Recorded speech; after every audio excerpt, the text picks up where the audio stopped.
The NVUSD Board of Education is holding a regular board meeting tonight, and we invite participation either remotely or in person. Directions on how to participate via Zoom are available at nvusd.org/board. The open session part of the meeting will begin at around 7 p.m. Public comment on closed session items. Before going into closed session, the board is available for public comment on closed session agenda items. Mr. Michaels, do we have any public comment on closed session agenda items? There's no public comment on closed session items. Seeing that there are none, the board will now adjourn into closed session.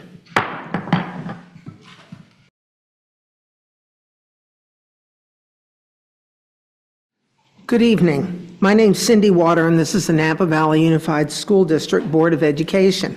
The NVUSD Board of Education is holding a regular board meeting tonight, and we invite participation either remotely or in person. Directions on how to participate via Zoom are available at nvusd.org/board. Interpretation in Spanish is available for tonight's virtual board meeting. Our interpreters are Francisco Mesa and Losha Soriano. One of the interpreters will now translate the directions on our English channel so our Spanish-speaking families may hear the instructions.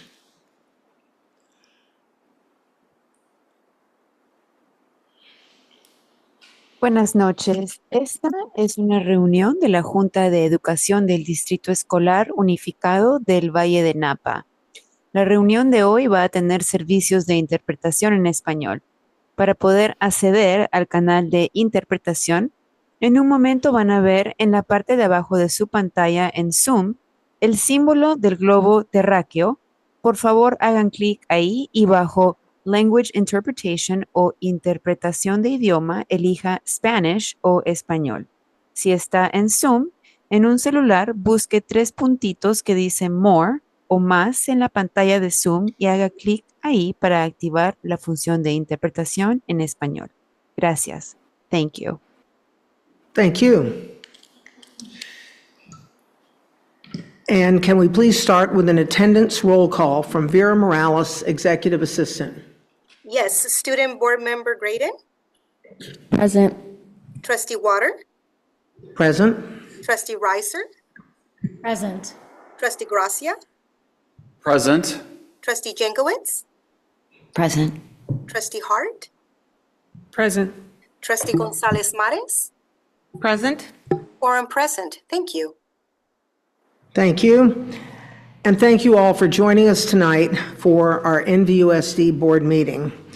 Report on closed session. Trustee Reiser, do you have a report on closed session agenda items? There's nothing to report from closed session. Thank you. And now could we have John Mountner of Valley Oak come up and give the Pledge of Allegiance?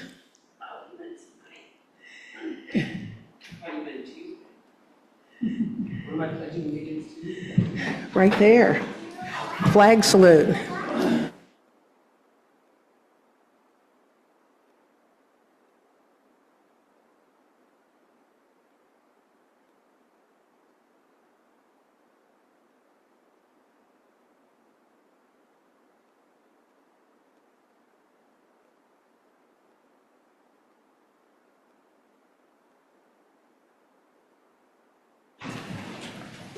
Okay, this meeting is live streamed and recorded via Zoom and will be archived on the district YouTube channel.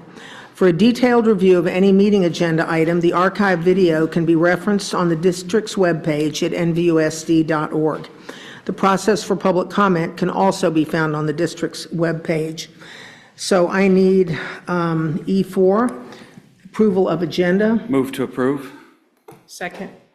Okay, I've got a motion from Trustee Gracia, a second from Trustee Reiser. Trustee Hart. Excuse me, Trustee Hart.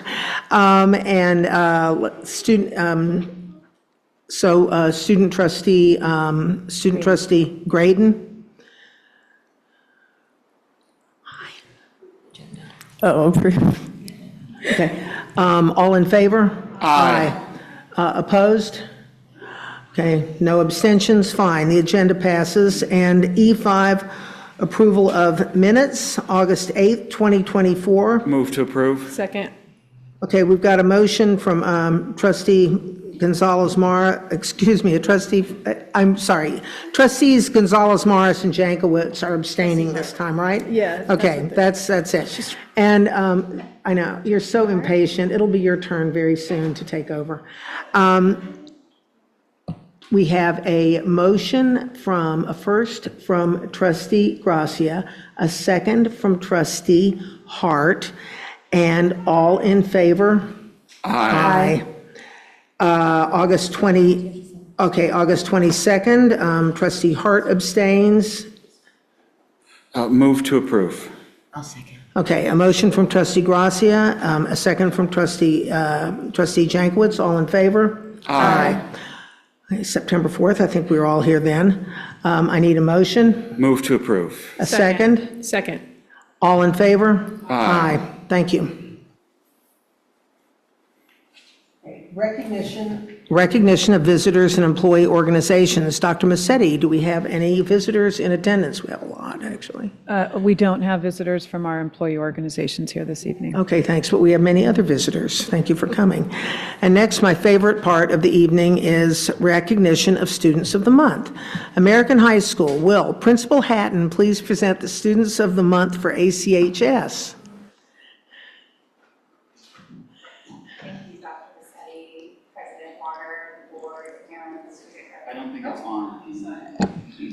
Student Representative Riley Graydon.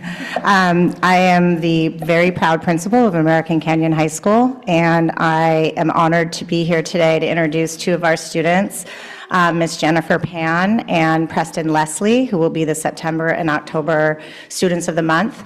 I'm going to save time so that they can tell you about themselves. What I'll say to begin with Jennifer is she represents many of the things that make me so proud to be the principal at American Canyon High School.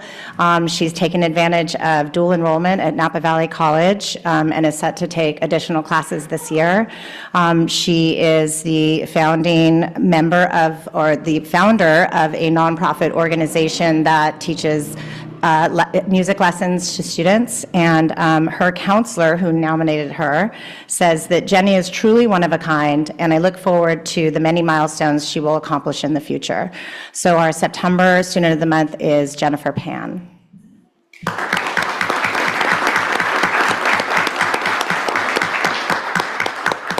Thank you so much, Principal Hatton, for introducing me. Hi, everyone. My name is Jennifer Pan, as you know, and I am a senior at American Canyon High School. I'm super happy to meet with all of you tonight, and share a little bit about my learning experience. So thanks to our school's very rich course catalog, I've taken 8 AP classes and 5 dual enrollment courses at Napa Valley College. Thanks to our amazing teachers and classmates, I've grown into a strong learner and found my interest in computer science and data science. I've also had a great experience in extracurricular activities. As the president of Robotics AI, I've expanded our robotics club to include AI and machine learning so that our members can explore some new and exciting tech advancements. I've also founded Sports Club last year so that our students in our school who may not have the time to join sports teams can still have fun playing recreational sports.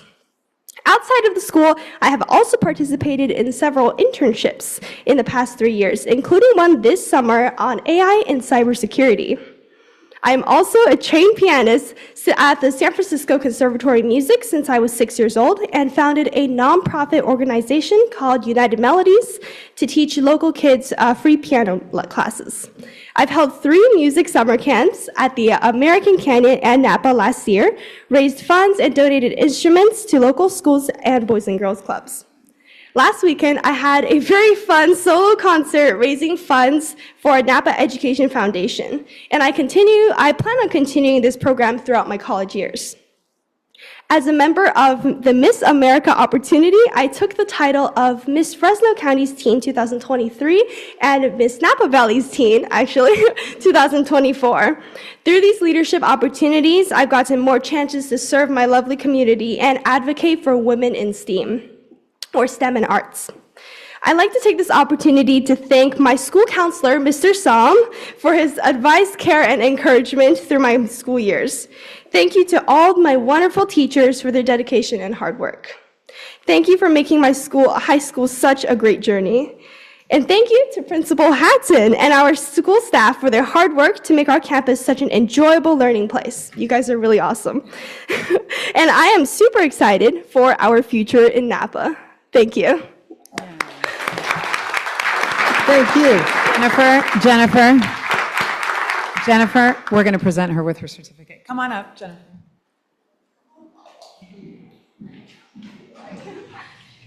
Oh, thank you.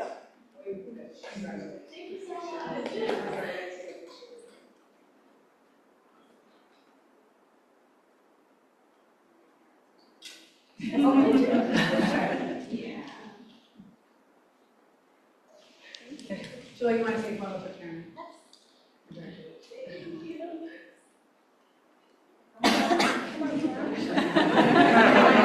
We're doing this. Let's commit. There we go. All right, 1, 2, 3. Let's do one more. 1, 2, 3. Excellent. Thank you.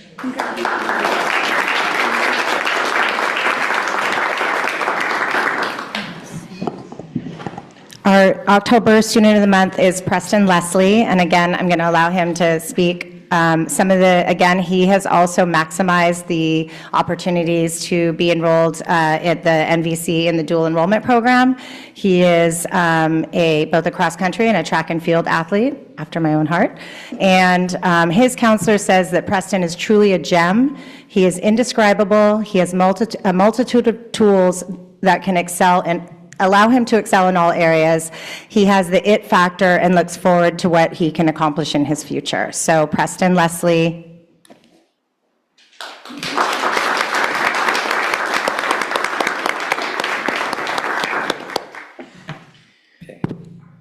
Okay, is this loud enough, Lola?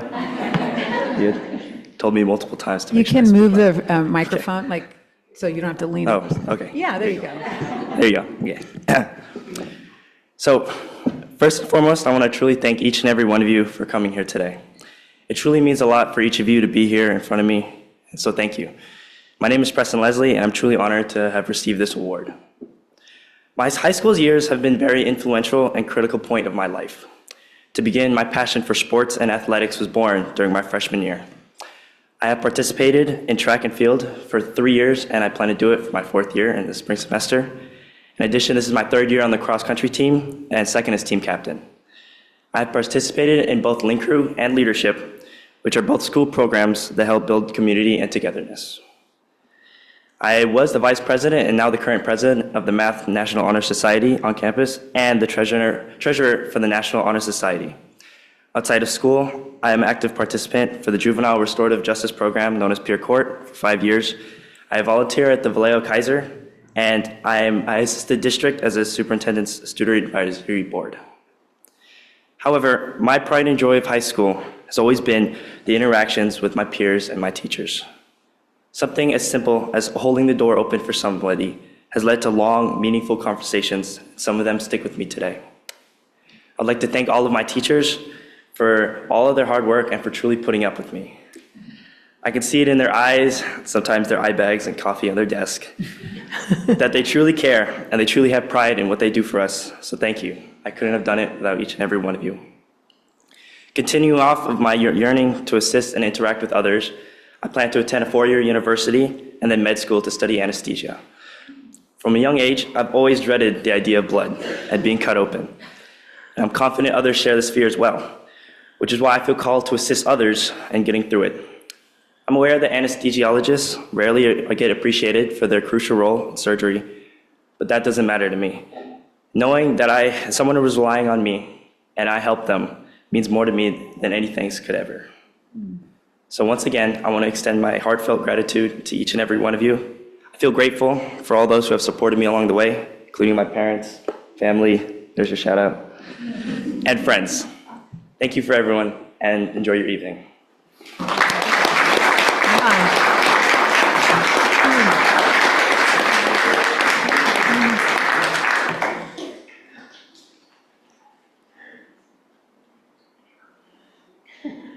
Get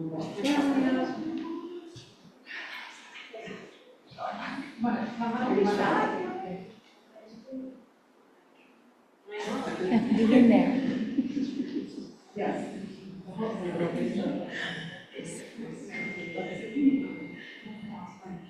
Oh, gosh, there's a huge family.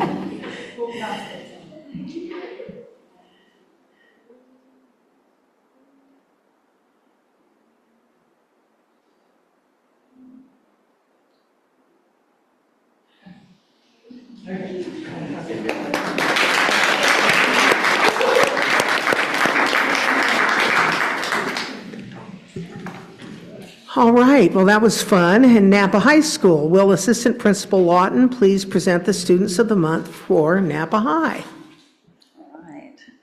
Good evening, President Waters, Board of Trustees, Dr. Massetti, and student member Graydon. It's an honor to be here tonight. Unfortunately, Dr. Ainsworth is out of town at a dual enrollment conference, so I'm stepping in for his spot this evening. And I'm so grateful because what a no better time to be here than to represent our school and these fantastic students. Both of these young ladies tonight have been chosen as Students of the Month. They've been part of our dance program at Napa High School for the last 4 years in multiple capacities. They are leaders on our campus in every respect. I'll let them give you all the details, but as you may know, we have a nationally recognized dance team at Napa High, and these two ladies are a big reason why. They have done so much for the program. Their teachers, the staff on our campus, other students, whenever you ask them about either of these two, everything is always about the confidence and the creativity and just the positivity that they exude on our campus and what rays of sunshine they are. So our first student of the month is Ava Taylor. She is our September student of the month. So Ava, why don't you come on up?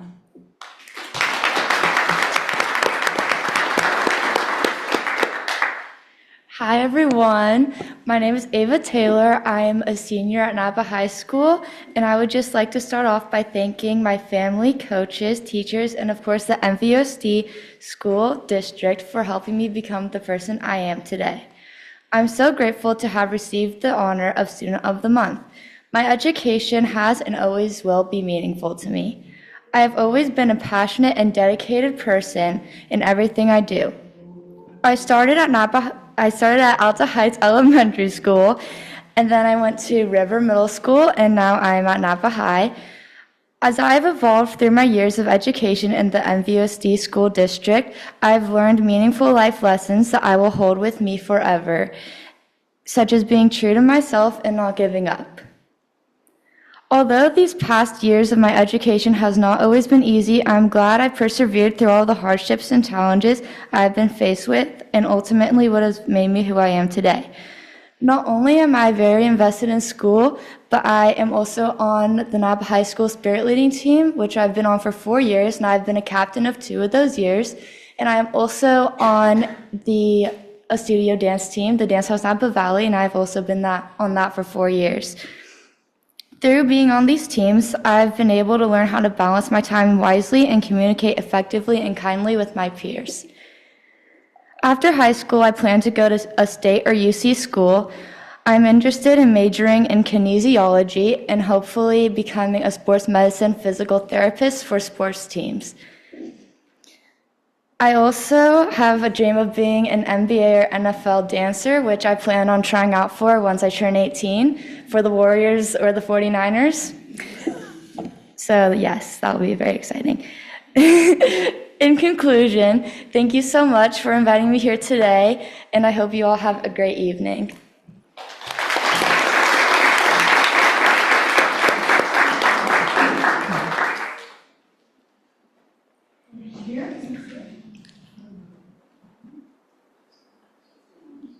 Thank you.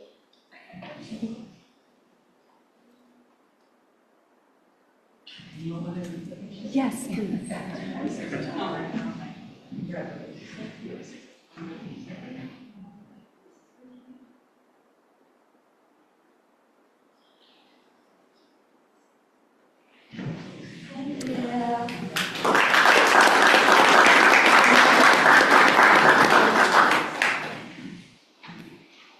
The agenda is And something Ava didn't mention, I think it's 6 now of our alumni are actual dancers for different sports teams. So especially, we do have some for the 49ers and the Warriors. So it is a possibility. The next student, our student for October, is Fatima Reyes, and she is here to talk about herself a little bit. Again, same wonderful type of student, member of our dance team, positive person on our campus, teachers, students, staff, everyone just thinks the world of her. And again, they're both going to accomplish amazing things. So come on up.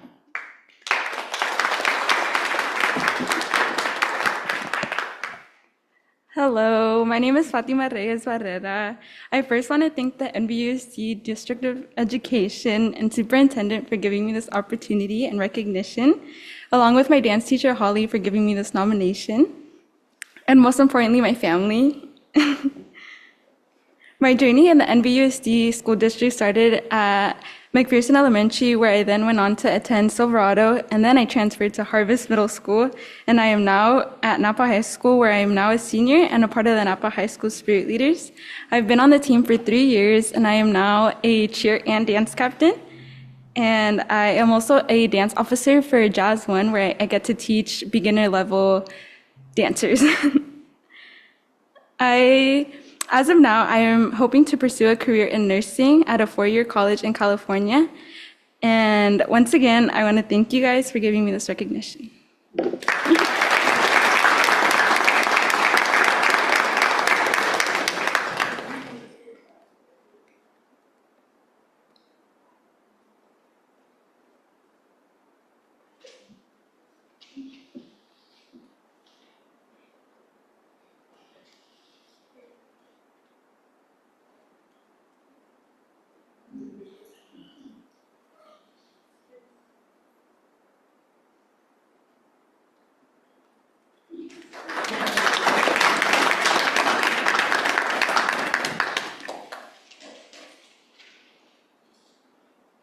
Well, thank you so much.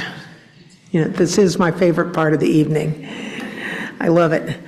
All right, now we're moving to public comments on non-agenda items. Trustee Reiser, did we receive any public comment on non-agenda items via email? We received no public comments on non-agenda items by email before 8 a.m. today. Thank you.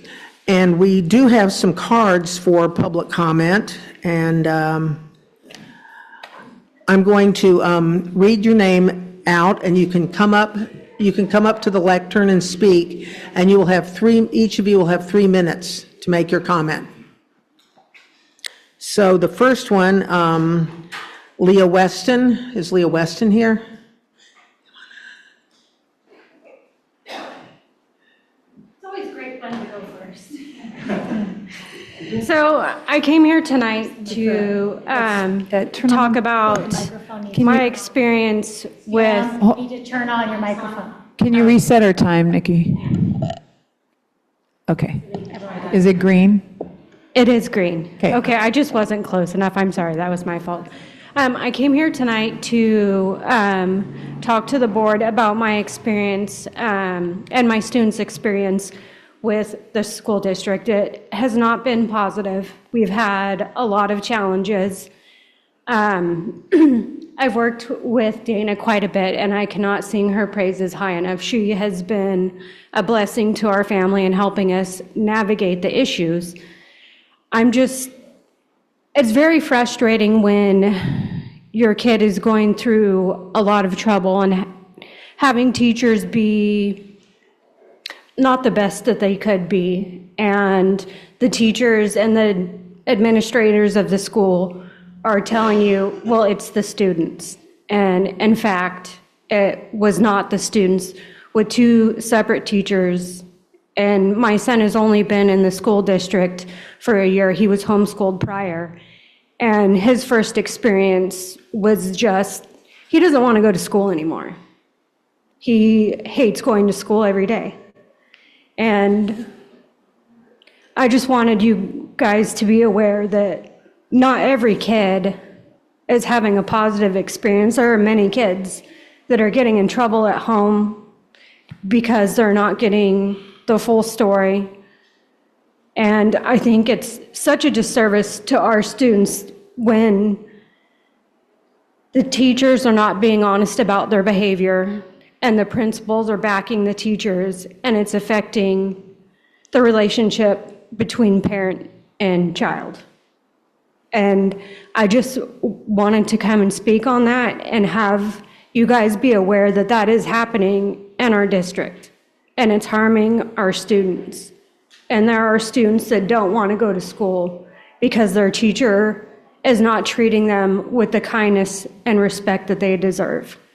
And I will keep coming to board meetings as long as it keeps happening, and I will keep standing up for these kids because a lot of parents aren't listening and teachers are blaming the students, and that's not always the case. Sometimes it is the student, but this idea that it's always the kid and never the teacher needs to change, because we are really causing some serious harm to some students. And when kids don't want to come to school any longer, I think we need to take a hard look at what's happening in our schools.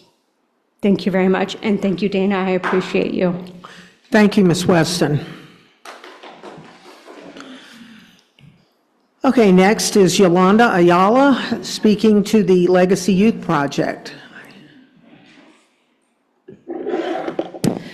Good evening. My name is Yolanda Ayala. I am an educator formerly taught for the Legacy Youth Project, LYP, and I'm here as a concerned community member.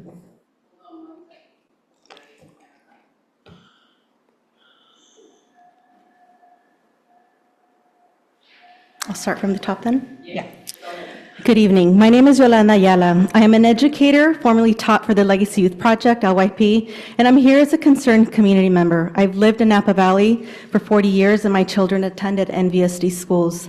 The latest findings and data in the Napa County Grand Jury report about gang activity are of utmost importance and concern. Unfortunately, it comes as no surprise to learn of the increased gang activity as reported, quote, juvenile gang prosecutions increased by 60% from 2021 to 2023, end quote.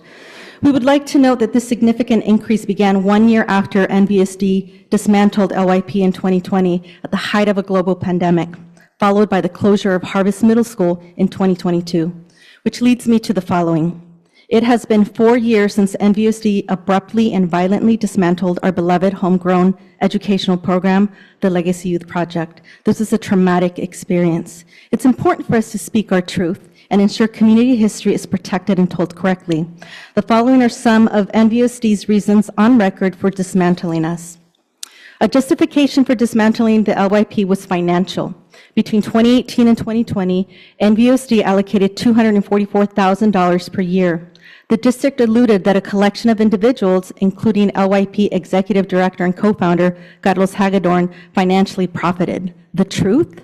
All funds allocated to LYP were paid to 6 staff members. When you break down $244,000 among 6 LYP staff, the average salary is only $40,666. No LYP staff was eligible for health or retirement benefits through the district. LYP coordinated 7 sections at 5 sites while offering wraparound services beyond school time.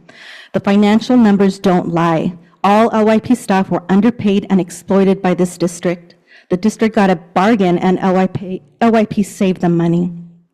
LYP financially operated under the fiscal sponsorship of nonprofits, including the Napa Valley Education Foundation, the NVEF, and received funding from NVSD. LYP became an LLC only after the district dismantled our program in 2020, and the NVEF had to dissolve its fiscal sponsorship with us. LYP has never to date profited from its services. After the district dismantled LYP, they filed a complaint alleging that Hagedorn acted unscrupulously as a board member. The truth? Despite the district's attempt to misconstrue the facts, on November 19, 2020, the Fair Political Practices Commission, FPPC, closed the claim without conducting an investigation. According to LY attorney, quote, that complaint filed by the Napa Unified School District made numerous false allegations of conflicts of interest stemming from your service as a district board member from 2012 through 2016. The FPPC no doubt recognized the evidence submitted relied on untrue speculation to support the alleged conflicts of interest. As the first time, thank you. Next is Alejandro Cuevas.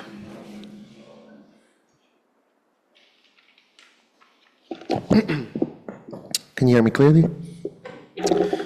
Good evening. My name is Alejandro Cuevas. I am a former LYP teacher, student of NVUSD, Napa community member, and elementary school teacher. Another justification for dismantling LYP is, in a bizarre claim, Superintendent Musetti has stated numerous times that she was shocked to discover that LYP classes were facilitated by non-credentialed teachers. She has claimed that LYP staff ran an illegal program. The truth is that non-credentialed teachers cannot be approved to teach classes during the school day in a regular scheduled class without approval from site and district leadership. Knowing that they could use administrators as teachers of record points to the truth that they know how to get things done. In 2018, Musetti visited the LYP classroom and met with students.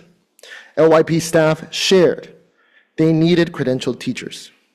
During this time, myself and Yolanda were in credentialed programs. We could have been given emergency credentials.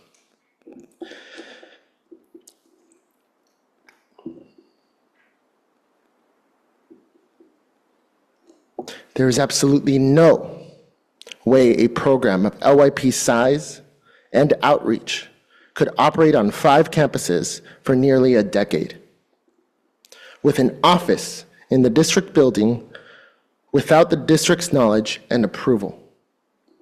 The truth is, NVUSD committed to developing LYP infrastructure. There are many cases in public education that teach us how to adopt community programs as district-led initiatives.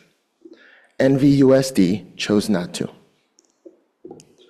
My experience in LYP led me to complete my credential, and I now teach and serve multilingual students within SFUSD. It didn't just give me that.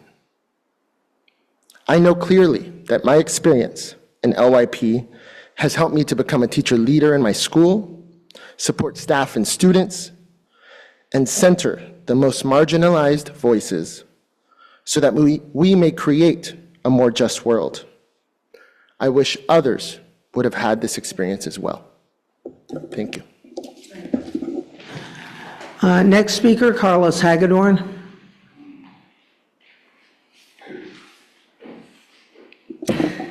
My name is Carlos Hagedorn. I'm a Chicano Filipino. I am a professor of ethnic studies at San Francisco State University and Napa Valley College. I'm an educational consultant training teachers nationwide in districts in humanizing pedagogy and creating youth development programs that are responsive to the needs of their community. I'm proud to call Napa my home and community for almost 20 years, and it's an absolute honor to be the co-founder of the Legacy Youth Project. NVUSD, another justification for you dismantling us, is we were not scalable enough to serve the district's 15,000 students. The truth, LYP was designed for students of diverse backgrounds who have historically been and continue to be inadequately served by your district. In K through 12, it is widely known that a one-size-fits-all approach is ineffective. Some students need more or completely different resources than others.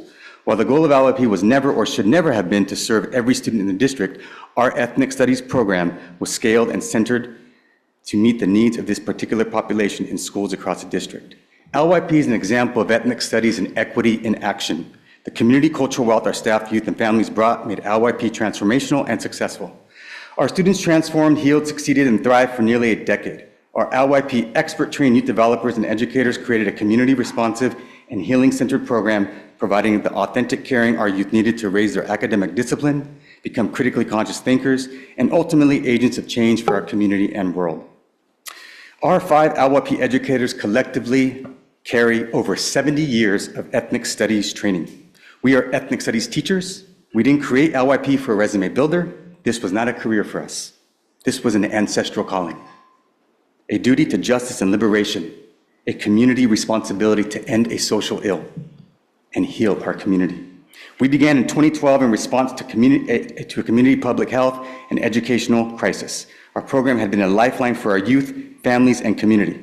For our youth, LYP had been their only safe home within the school and greater community. LYP became a home away from home, and for some, their only home.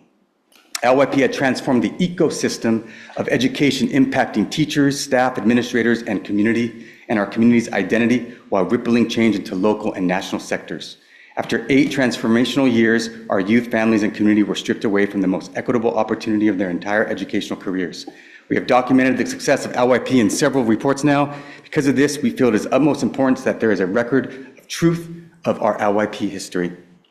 And whatever lies you tell about us, about me, they're lies. We know that the fight for truth, justice, and a dignified life for all is a life journey. We are ethnic studies educators, truth tellers, justice seekers, and community members who love our community and expect the best for the next 7 generations and beyond. The youth don't need to be saved, the adults and institutions need to be fixed. Only then will our youth feel belong, safe, brave, and loved. Our legacy is forever planted in la tierra, defended by our history, our data, stories, youth, families, and ancestors. Thank you. Thank you. May I approach the board to give you all some homework? You can, sure. Thank you. Call the next speaker. Next speaker is Kevin.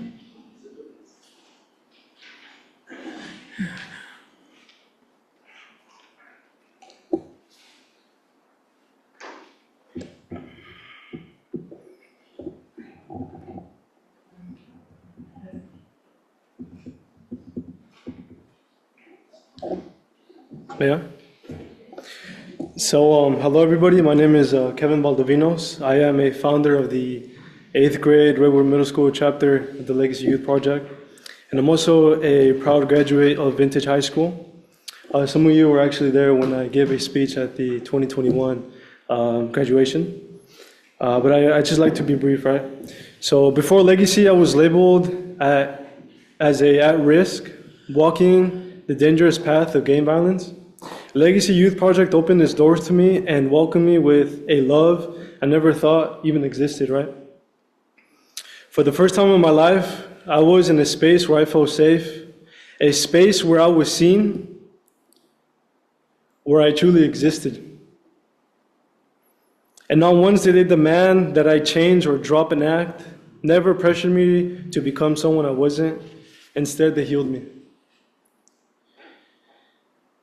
They healed a bleeding wound in our community that has been neglected for so long.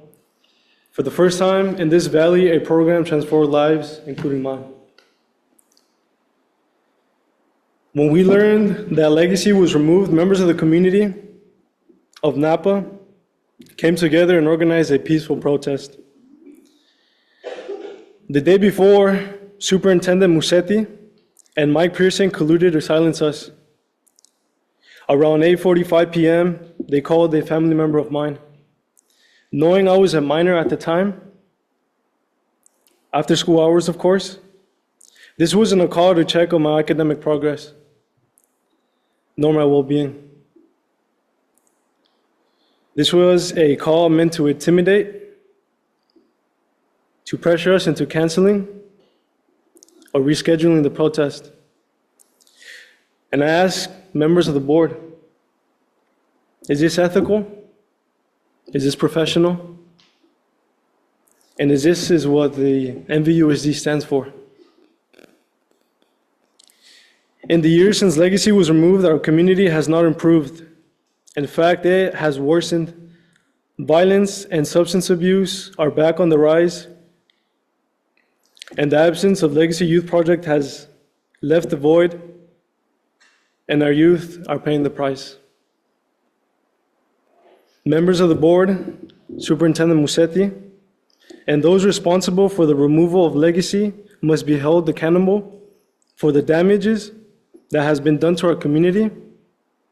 The terrible results we see today are a direct consequences of your decisions, and it's time to take accountability and responsibility like grown adults. Thank you.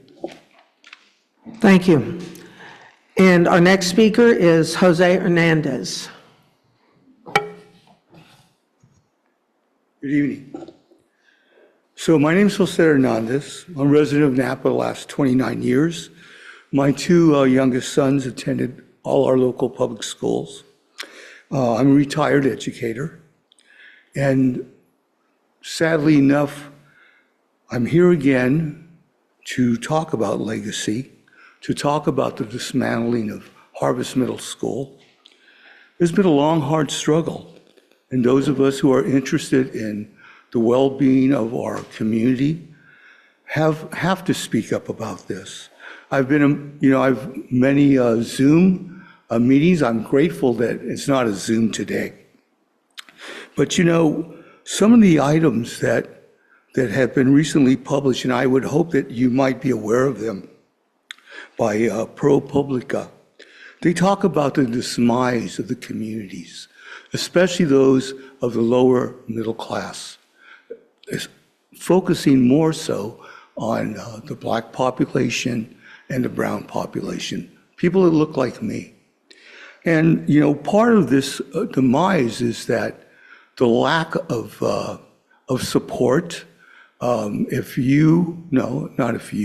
If I were to have plenty of time with you, we could talk more so about the demise of Harvest Middle School and its effect upon the community, its effect upon, during that time frame of COVID, how vouchers came into being, how many of our students, whether here or throughout California and other places, left public education.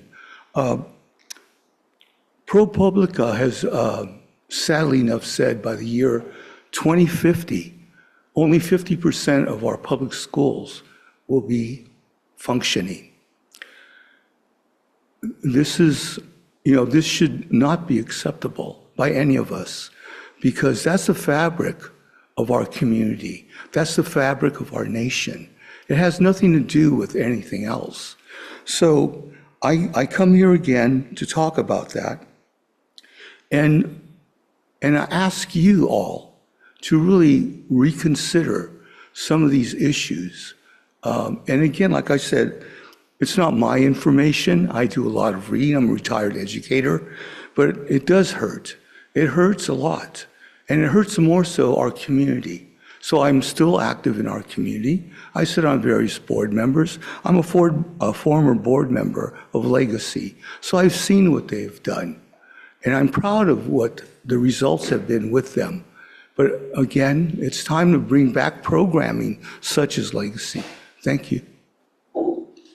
Thank you.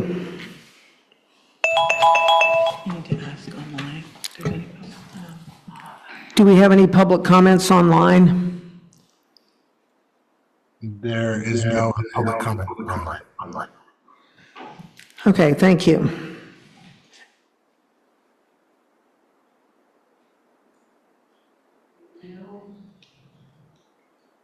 Board of Education and Student Board Representative. Board of Education, Student Board Representative. Board Representative reports.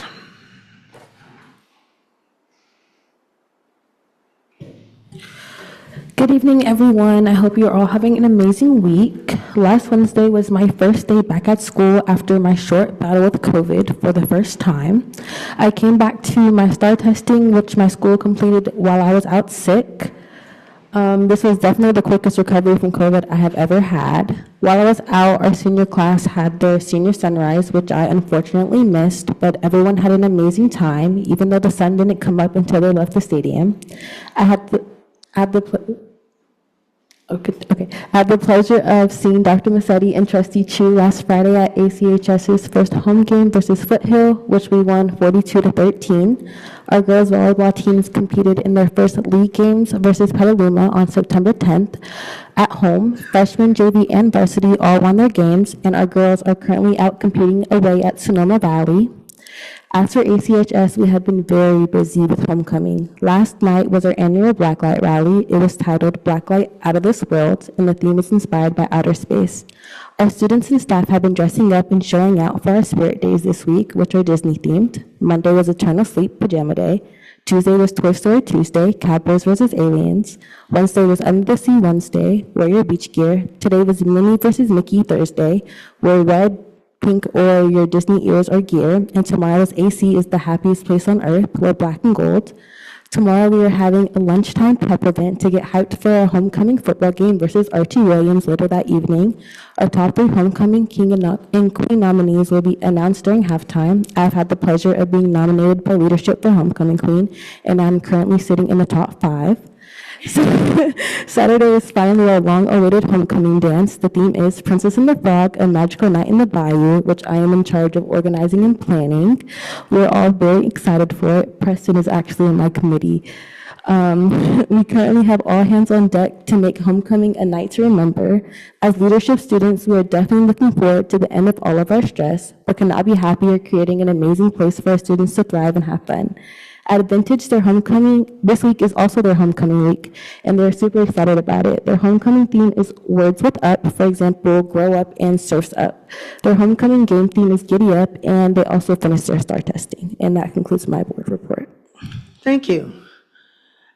Trustee Gonzalez Morris. All right, going down the line here. So, since our last board meeting, you'll see that in the board packet in regards to our work with the policy committee. Items are being introduced.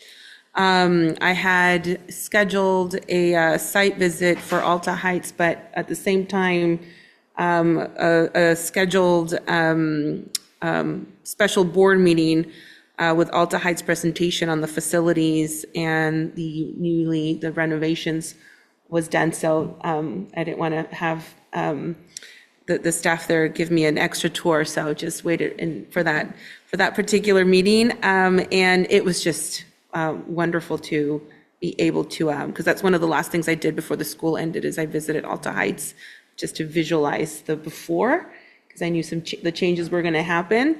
I had a niece and a nephew matriculated there, and so I had been in those classrooms before, volunteering.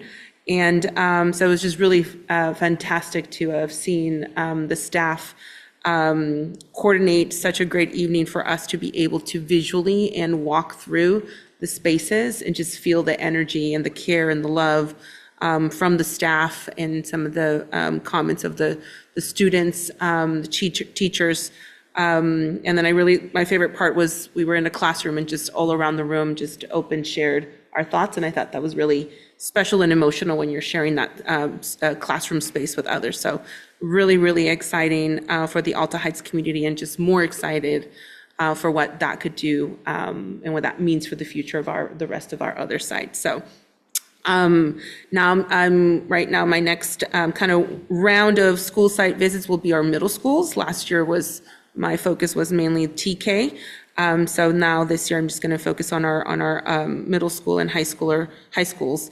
I just want to give everyone a little bit of resource here. I appreciated reading Supervisor Gallagher's recent newsletter that included a report on the Napa Valley housing needs and assessments. And so Harvest property was mentioned there, and just really good, important statistics, and just the way that the data is being analyzed these days is just really different than what I have seen in the previous years, highlighting how workforce will be very important, workforce housing very important in the next 10 years, and then just the loss of affordable homes in such high markets like Napa. So nothing new we knew, but really other really good data in that presentation and that report.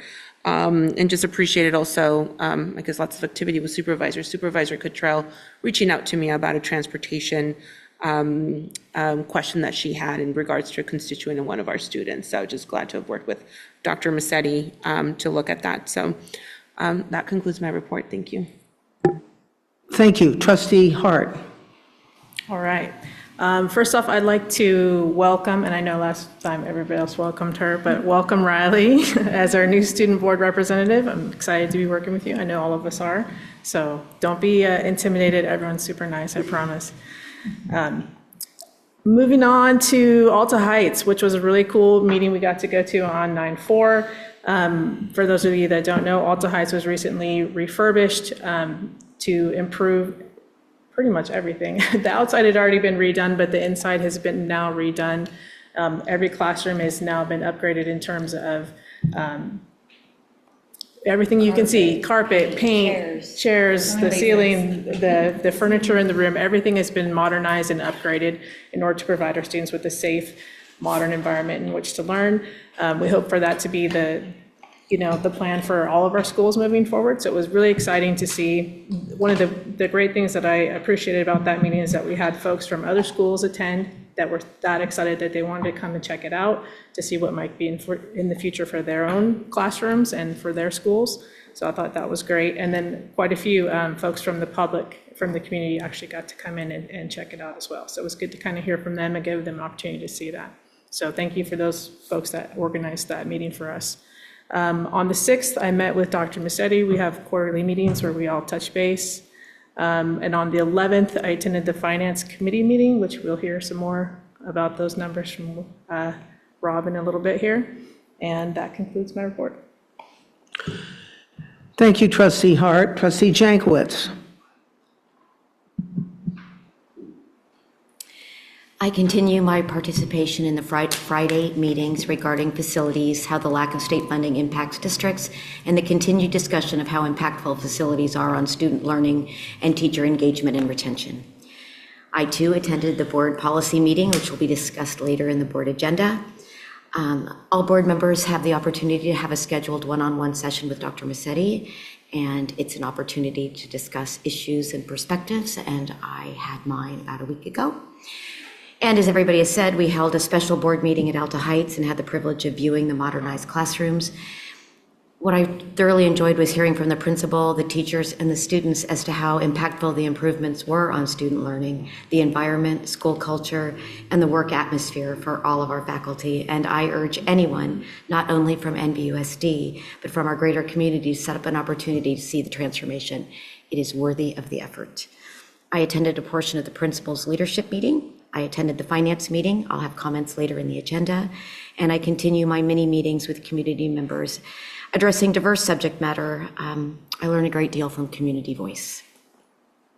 And that concludes my report. Thank you, Trustee Jankowicz. Trustee Gracia. Yes. August 28th, I attended the Alta Heights Open House. On the 30th, I met with Superintendent Massetti as we gear back up for another school year. Also on the 30th, I attended the Vintage High School versus Las Lomas football game at Memorial Stadium, where I volunteered to operate the down marker on the sidelines. We did not. It was 7-6. On the 4th, I attended the special board meeting at Alta Heights. I also met with Assistant Superintendent Manguala around some financial questions I had. And then on the 5th, I attended the MCMS board meeting. On the 6th, I attended the Vintage versus Fairfield high school football game in Fairfield.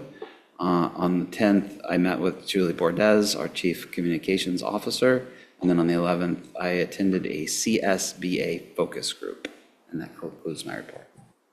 That was busy. Thank you, Trustee Gracia. Trustee Reiser. Thank you.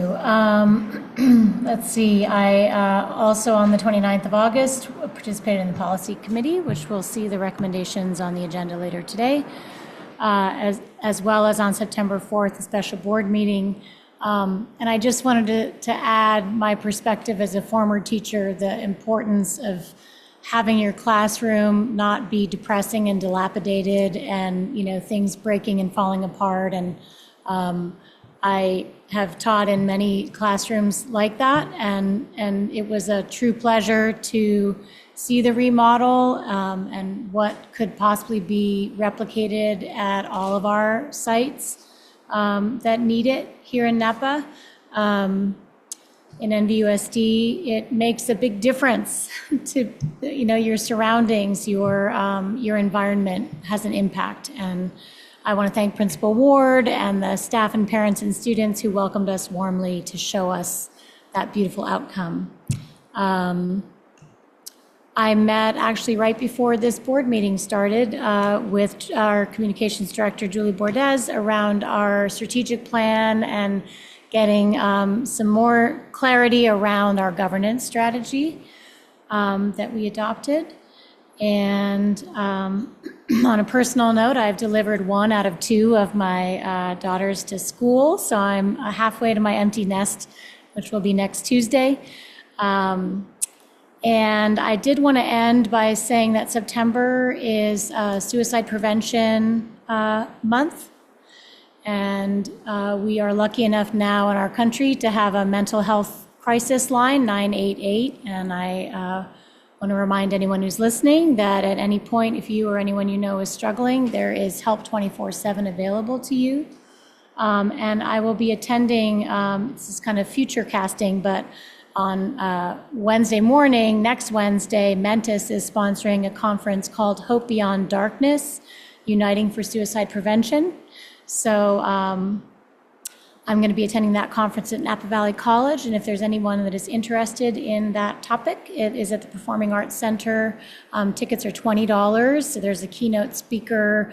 I'm sure there'll be a lot of interesting panels. The one that has me most interested to attend is a student panel on this issue. So this is something that means a lot to me, and my work with Moms Demand Action and Safe Storage is very deeply connected to suicide prevention, because if you can't access a deadly weapon in a moment of crisis, then you're a lot safer for it. So on that note, that concludes my report. Thank you, Trustee Reiser.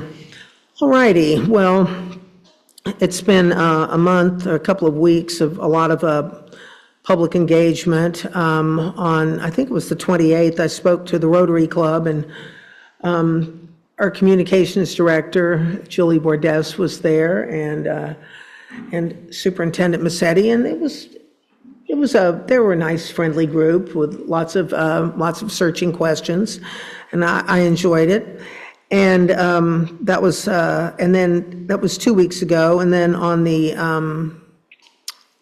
4th, I too attended the Alta Heights meeting, and I was so excited there that I've been telling everybody I run into that, you know, if you want a tour, I will drag you up there. The principal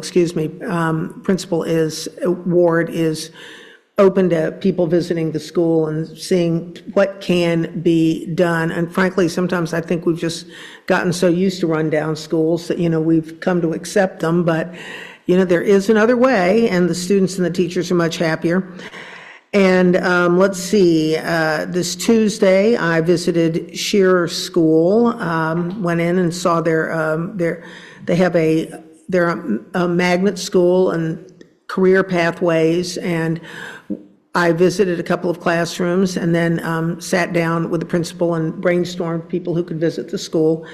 And we came up with lots of exciting, lots of names, and they're very excited, and they want all of you to visit them. So let me know. That's my neighborhood school. We can go together.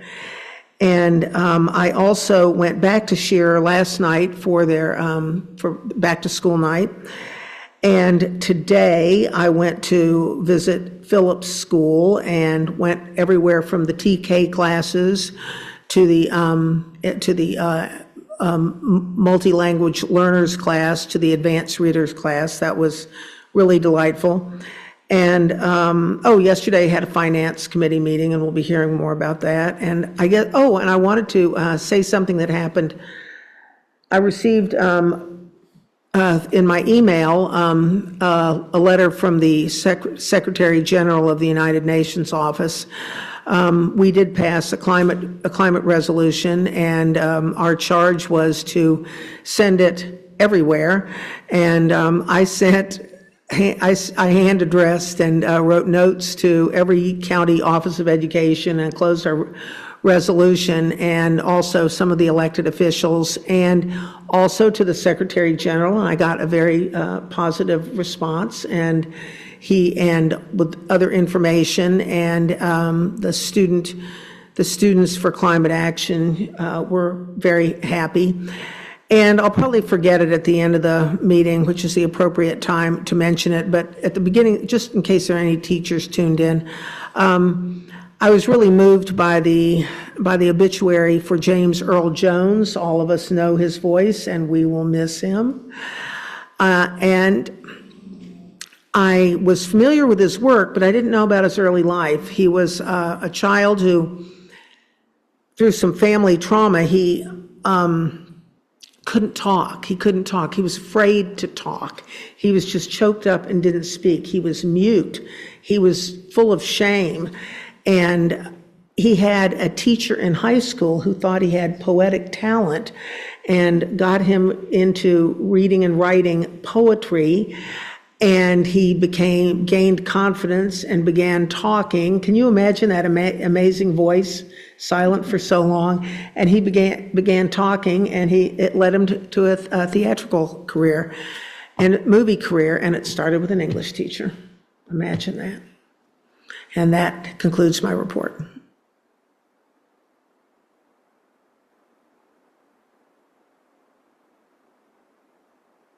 Whoops, Board Representative Reports, Special Education Community Advisory Committee. She's not here. She's not here. City of American Canyon Liaison Reps. Did you meet? It's upcoming. Upcoming. Upcoming. Upcoming. City of Napa Liaison Representatives. Upcoming. Upcoming. Town of Yountville Liaison Representatives. We have not yet met. Not yet met. All right. Now we'll move to Superintendent and Executive Staff. Great. Thank you, President Water. Good evening, NVUSD community and Board of Education. I'm happy to report this evening that the 24-25 school year is in full swing after having completed our first full month of school. Dr. Reddy and I completed our first round of school visits last week, and it was great to get to all 26 schools during the first month of instruction. I want to congratulate all of our NVUSD educators, support staff, site principals, and assistant principals for successfully establishing procedures and protocols, all while building a positive school culture at our 26 sites.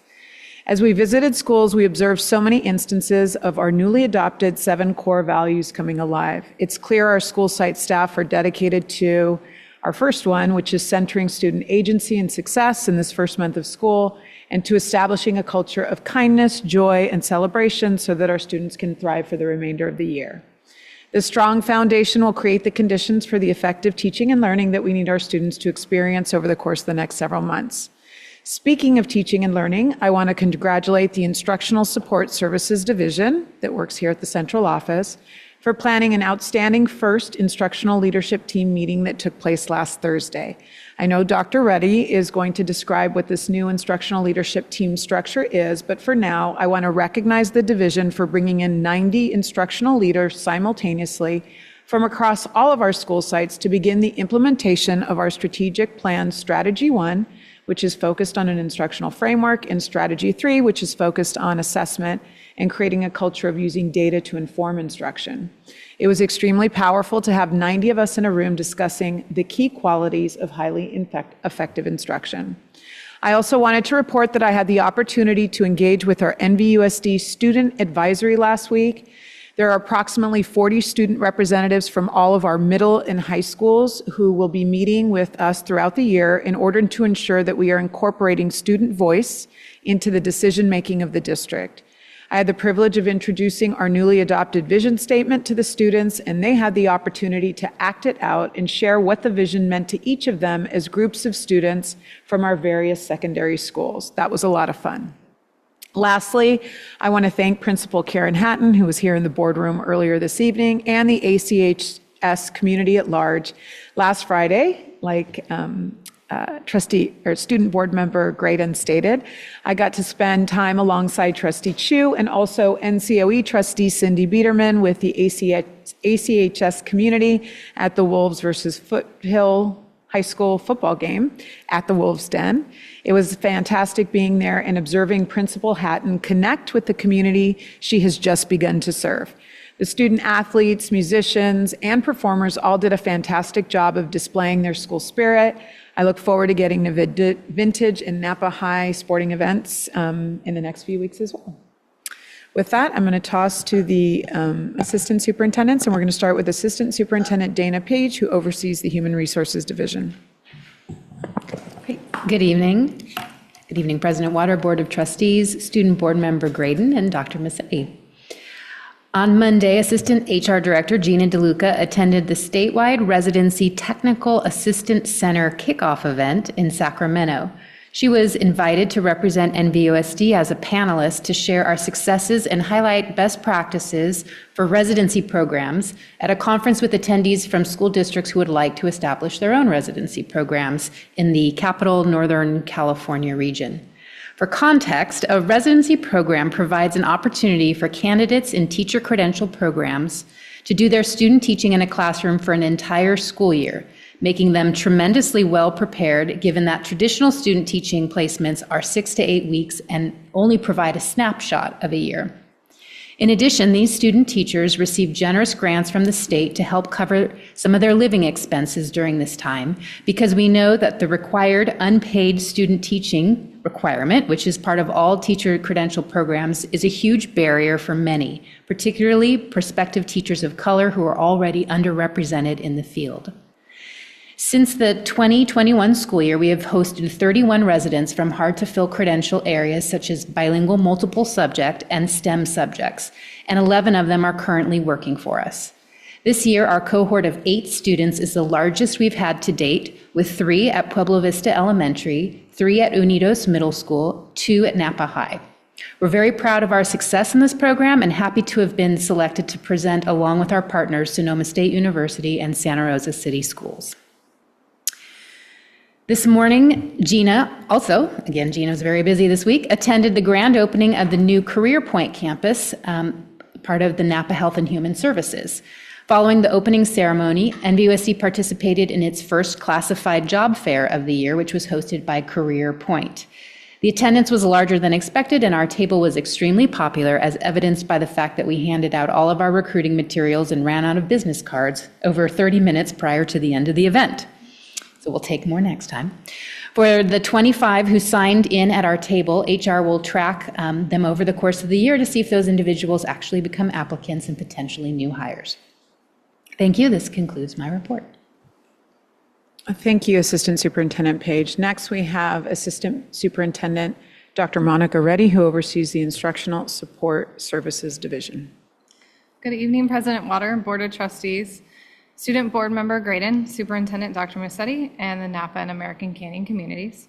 The Napa Valley Unified School District Instructional Support Services team launched our focus on the instructional components of the NVUSD strategic plan through a new meeting structure called the NVUSD Instructional Leadership Team, ILT.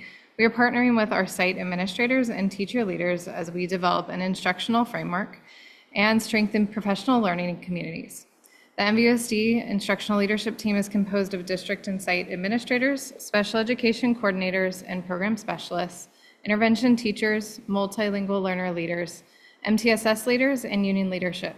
This team will meet monthly to focus on high-impact instruction and develop NVUSD's instructional framework, align with the district's commitment to excellence and rigorous, relevant learning experiences for our students.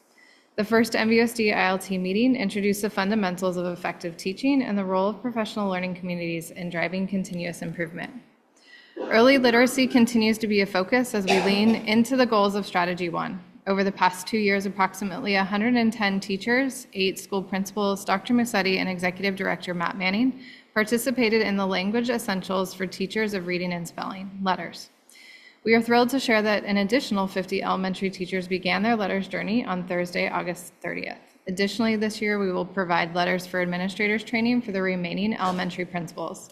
I look forward to joining the elementary principals alongside Director Sarah Knox.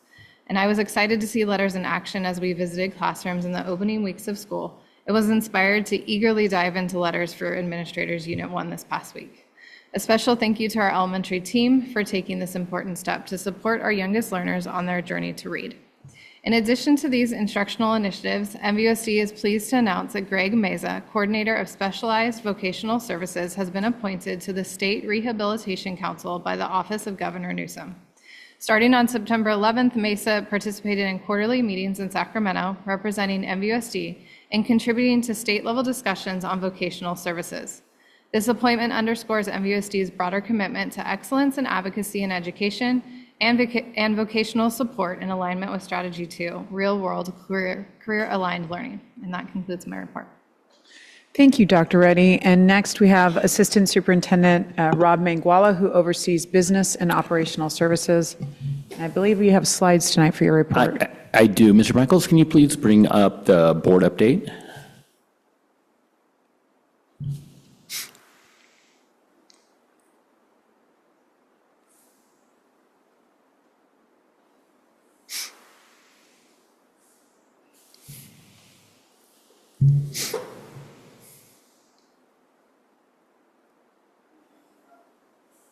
What's that?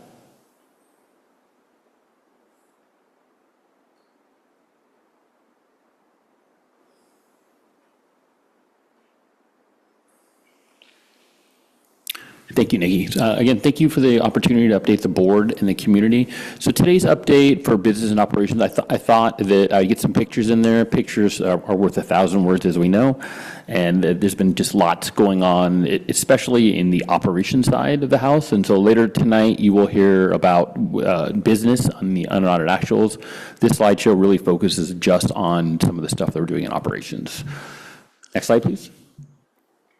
And so as we went into this beginning year, 7-1, there were some remaining unspent facilities funds from last year that are being used to address maintenance and safety issues at school sites. And so facilities funds may only be spent on facilities-related issues. They may not be spent on other items. And so we focus on spending on these facilities funds on some smaller projects that are related to safety, and then issues that can be resolved while school is in session or on the weekends. And so as you know, for large facilities projects, such as maybe doing an entire roof, this type of work has to be done over the summer. It's not the type of work that can be done during the school year. So there is a limit to the type of work that we can do during the school year. The projects are generally much smaller. They can't be done inside of the classroom unless the classroom is shut. But there are a number of things that we can do, and then we are doing on I would say on a very aggressive basis. And so I'm using, or I'd say we're utilizing data and site visits to determine the work that needs to be done, and especially the work that needs to be done immediately. And so if I could just use a famous saying from Game of Thrones, winter's coming, right? So winter is definitely coming. We have about 2 months worth of weather before it really starts to rain. And there's a lot of work that needs to be done while it's still dry and while it's not raining. And so we're utilizing a combination of our employees and contractors, and we're especially using the CUPCA contract. So just as a reminder, a CUPCA contract is a contract for construction or maintenance work under $60,000 that I have the ability to, I should say, anybody with assigned ability has the ability to award a contract to a contractor and get started right away. So it's work that can happen almost immediately, and it's typically used for these smaller projects. And we're really focusing on some of these safety projects that need to be done across the district. So next slide, please. Before we got started with that, this summer, one of the things that we wanted to do is we looked really closely at the maintenance and operation yard. And so we just felt really strongly that before we could even just get started on sites, we really wanted to look at what the facility looked like there, do some organizational work, some cleanup work. I'm a firm believer that in order to take pride in the sites, we need to kind of start to look at the facility we have that we're working out of. We have a lot of work to do there still, so it's not that it's done, but with one really big hard day with everybody working at it, including some of the interns from summer, we're able to get a lot of stuff done. We organize our work, our tools, some equipment, both on the interior and exterior. We dispose of some end-of-life material and some equipment. This work, again, was completed both by our internal employees and some contractors. We are in the process of obtaining some storage sheds for some of our new equipment, and so we do not have enough storage at the yard, and so the board did approve some equipment that we purchased, and we want to make sure that we take care of it and store it in a manner that's outside of the elements. Next slide. Here are just a couple pre-pictures that you have here. You can see that we have some working equipment mixed in with some old end-of-life equipment and some stuff that needs to be disposed of. And so part of this buildup is just, the maintenance and operations department, they're very, very busy. And so what ends up happening is stuff gets put in the yard, and then we don't have the ability to dispose of it. And so what we tried to do is just make sure and just take a day, take some time to do that.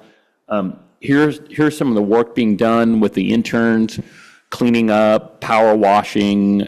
You can see where the trucks are parked. So all the stuff that you saw on the previous slide is now where the trucks are parked there. So we were able to get rid of all of that stuff in a day. Lots of heavy equipment. We used our backhoe to dump. I think we did about 5 dumpsters worth of stuff. We didn't go to the next slide. Oh, I'm sorry. Next slide. I'm working, there we go, perfect. Sorry about that. I was looking at my laptop, so I was operating in a parallel universe, so I'll just close this one then. So this slide shows the interns who are working on, who kind of helped us out with this. You can see they were using the power washer. You can see that where the trucks are parked now. So big difference in just one big giant day. Part of it for me too, I just feel very strongly that I need to kind of get out there and roll up my sleeves and work with people. So I was out there with them, trying to outwork these younger kids. And so I would say I was partially successful, not completely, but we worked at it pretty hard. Next slide. So Vintage High School, I did walk Vintage High School pretty early in July. And so what we looked at Vintage High School, one of the most critical needs that we saw at Vintage, in speaking with Principal Hutchinson, was we looked at the shingles that are along the roof line there. And so there's a great deal of deferred maintenance there. When we looked at that, it's watertight, but we wanted to take a look at it from the standpoint of improving campus pride. We wanted to protect the asset, and then we're developing a plan right now for the remainder of the buildings. Right now, about 3/4 of the buildings have been done. We're pretty close to awarding a contract for the remainder of the buildings, and so this is not intended to be the permanent work. This is just more of, we need to protect the asset, we need to maintain it now, and there's a moral imperative to make sure that we have campus pride and that it doesn't look like, and this type of work really is not that expensive. It's just not for this type of work. Next slide. So this is what it looked like ahead of time. So you can see the shingles were falling off the building. They're rotting in place. You can see the Vintage sign there, which is probably 30 years old, in poor shape. Next slide. This is what the shingles look like afterwards. And so again, you can see that the shingles, if you look at it closely, they still need some work. They're old, but if I really tore into it, I would find that there's lots of wood rot behind it, and it's really beyond the scope of work that we can do right before the school year starts. So the idea was to just do this for now. It'll hold us over for a couple years, probably 3 to 5 years before we actually need to go out there and put in a permanent solution. Next slide. So Browns Valley, we did a lot of work over Browns Valley over the summer, and what we ended up doing at Browns Valley is we ended up rounding up projects. So originally the idea was we were going to work on the roof. It was our worst roof in the district. We did use money from the sale of Yountville to do this work. When we were there and we had the contractor there, we noticed that there was some other work that we needed to get done. We did utilize change orders quite a bit, and change orders from the standpoint of, these are things that we decided to do. The contractor didn't need to do it. We decided that while the contractor was there, it would be economical to get these works done. So this portable that you see here, I don't have a good pre-picture, but just imagine those windows. Some of them were boarded up. Lots of wood rot in the wall. And so what we did is we were able to have new windows put in, replace the wood rot, and put in new siding. And while we were there, we did new carpet and paint inside this portable, along with a couple of the other portables. Next slide. Another thing that we decided to do while we were there is some of the heavy equipment that we used to work on the roof really just took some pavement and blacktop that was already end of life and really made it end of life. What it did is actually pushed it up. It became a tripping hazard. And so we decided again to take care of the blacktop. You can't really see the blacktop on the left. This is after it was done, but I picked this picture because it just shows you how utilized this area is by parents and the importance of having this work done there. And so underneath the parents' feet there, that's all new blacktop. Very happy that we were able to do that. We haven't had a chance to get back and restripe it. We will be doing that work internally. We anticipate over the next couple of weeks that we'll restripe it, re-put in the basketball court lines, the 4-square lines, and whatever else the teachers would like to have out there. On the right, that's a picture from today. That's the parking lot in front of Browns Valley. So similar situation when the heavy equipment was there, it just took a parking lot that was really end of life and just kind of pushed it over the edge. And so the parking lot in front of Browns Valley, that work started on Monday. The pavement work is done as of today. And then the striping will happen tomorrow. So we're able to put pavement in front of Browns Valley. That was an example of a CUPCO contract, an under $60,000 contract to get that work done now. And so what you'll see is kind of a pattern in this series of slides is I'm trying to focus on a lot of tripping hazards and blacktop work. It's work that can happen while school is in session. And there are some really valid safety issues. Phillips, for example, we had a teacher there last year who tripped and fell and did fall on her face on there. And so we wanted to address that. Next slide, please. So speaking of that, this is Phillips. And so the picture on the left is the principal there, Julie Jones. And she's just kind of pointing out some of the bigger cracks at her site. So a lot of these cracks don't pass what I call right now, I'm calling it the AirPod test. So basically, if I can put my AirPods in a crack and they fit in there, then the crack's too big. So it's kind of a silly test that I'm using, taking pictures of it kind of around the district. So when I look at pavement like that and there's large cracks, it's just something that I need to address. The picture on the right is actually the work being done to take care of the trip and fall. So that work has been done, and then Phillips, that entire blacktop area will be repaved starting on Monday. So that's scheduled for this Monday. I've worked closely with the principal there. The students, we're going to move the tables down to the other end, so the students there'll be a clear pathway for them to walk safely. We'll have personnel on site, but they will be paving that Monday with the idea of finishing by Friday. So similar situation, it will be going on. This work will happen while school is in session. Next slide. So Redwood, some of the work that we did at Redwood includes some work over the field. So we did receive lots of community complaints about the condition of Redwood Field, or I should say Raiders Field. It's used quite a bit by our soccer community. We put a lot of work into, I should say Albert's team, they put a lot of work into reseeding it, working on the sprinklers. And so again, this is a great example of work that our CSE members were able to do internally. This was not contracted work. And so it looks, I mean, this picture doesn't do it justice. It looks stunning. So if you get a chance to see what the field looks like right now, it looks stunning. The picture on the right is the parking lot at Redwood. I took that while I was on the roof doing a roof inspection. It was a good spot to kind of get a view of the parking lot. You can see that parking lot there on the right, there's cars there, but it's not really a parking lot. Part of it has been paved at one point in time. The other portion has not. And so it is used a fair amount. I have received a number of complaints from the community about safety concerns. It's dangerous to drive their cars. The potholes are that big. And so the board did approve an architect contract to have the design work done back on August 8th. The design is almost done on the parking lot. And so I'm waiting to get the final number on that and see what that looks like. I anticipate that I'll have the design done probably early next week and put out to bid. It'll be an informal CUPCA contract, and so that parking lot, it will not be $60,000, but it will likely be under $200,000. So that'll be the informal CUPCA. I have the ability to award that contract also, but again, critical need, very large parking lot that's used a lot, where we need to get that work done. Next slide. This is the Redwood roof, and so I've kind of taken a strategy with the roofs of a short term and a long term. So long-term, Redwood roof absolutely needs to be replaced. It is beyond end of life, and so, but I also feel like there's a moral imperative for me to try and make it watertight, and so that means that spending money on it right now, even though we know that we need a permanent solution, is not a waste of money. I don't want kids in a classroom with leaky roofs anymore, and so. We're going to do our best with these CUPCA contracts to address it school by school. And so I walked this roof with the contractor. We're looking at seeing what we can do with the CUPCA contract to address some of these holes. Again, it's end of life for a number of reasons. It's end of life due to time. It's end of life. Also, we do have a fairly large impact due to the redwood trees there. And so the redwood trees there leave a lot of debris on the roof. And so a team of CSE members will be there this weekend. They'll be up there with blowers and rakes to get rid of all the debris on the roof, so that the contractor can power wash it and try and fix some of these holes.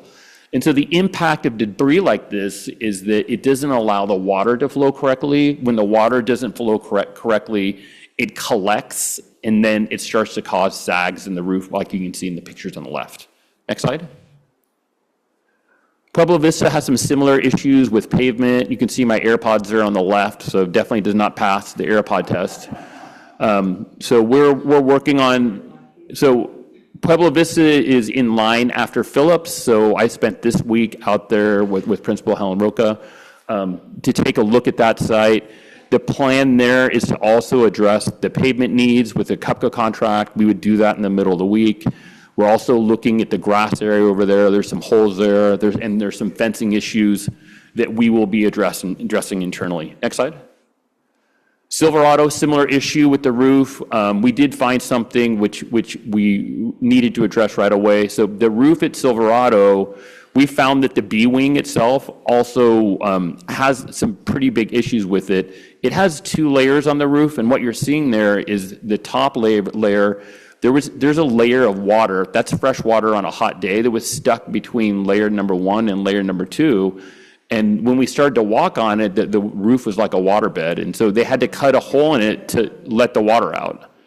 And so they went up there and they pumped the water out of there. And so again, this is leftover water from the summer. And so similar thing, what we're doing there is we're throwing an under $60,000 contract on that. But then I do feel pretty strongly at Silverado that we won't be able to solve it. And so the way that I looked at it is I said, well, we have this wing that we could be turning over to the school.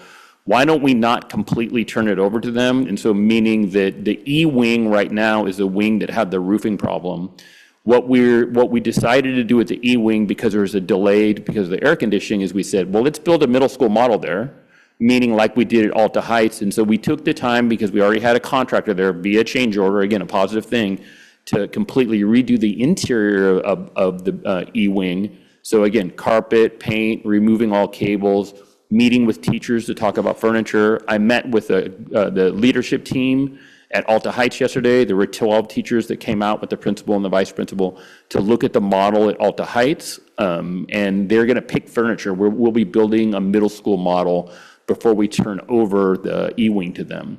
And so what we'll do is when we open up the E-wing, ideally we'll have the furniture on time, so we won't do it twice. We'll move in there. And then my plan is to close the B-wing. I just don't think that we can make it watertight, and we have some very serious issues with it.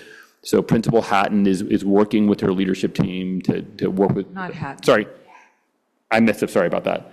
Valeriga. Sorry, is working with her teachers there to come up with a plan to move the teachers. Next slide. This is what the interior looks like. Again, we'll be taking down the whiteboards, paint, carpet, so forth. Next slide.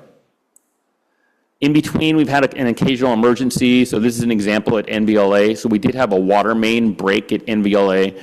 So again, just CSEA team there. They did amazing work. Literally, the pipe burst, and they used a new tool for me. I didn't know what it did. It's called a ditch witch. I don't know if you've seen them when you drive by.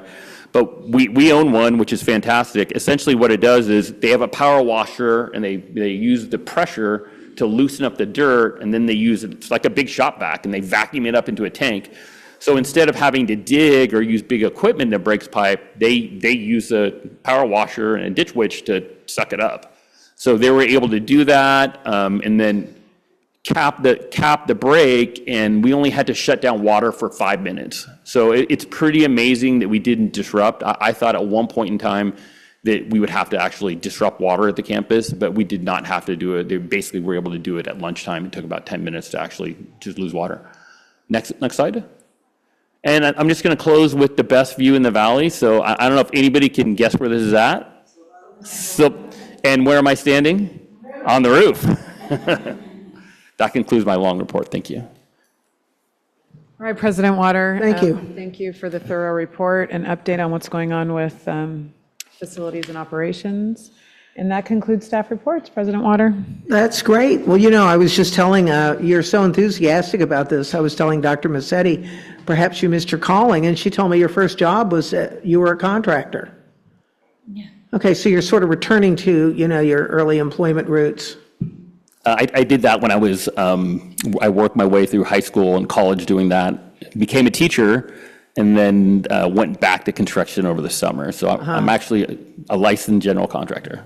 Well, great. Looks like you're in the right place. I like both. I do like both, I must say. So I like the finance side. I just be careful on the roof, okay? I mean, I know all about redwood needles on roofs.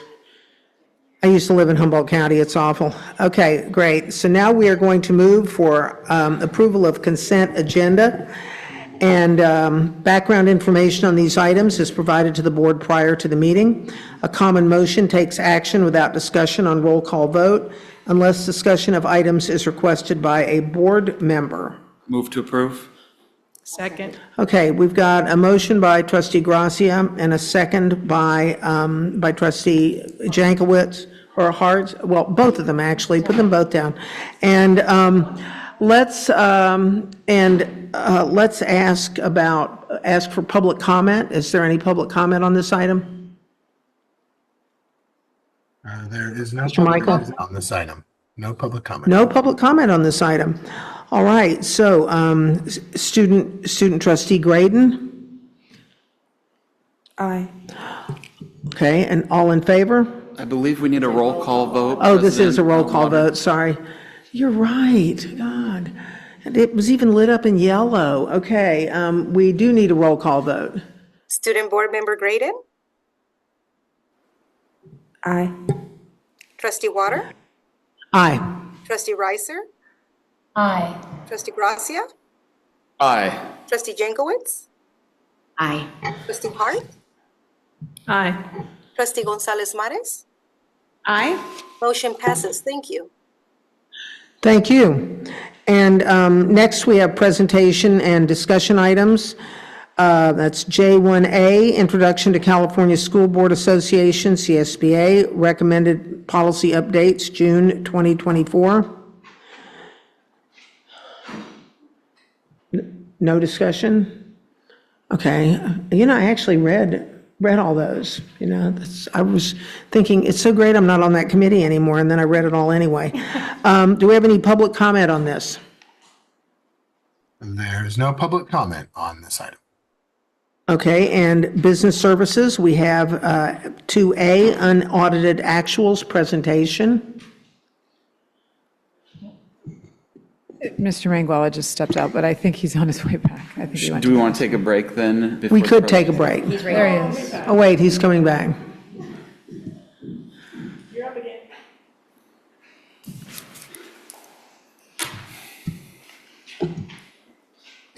Good afternoon, or I should say good evening. Thank you for the opportunity to update the board on unaudited actuals. Next slide, please.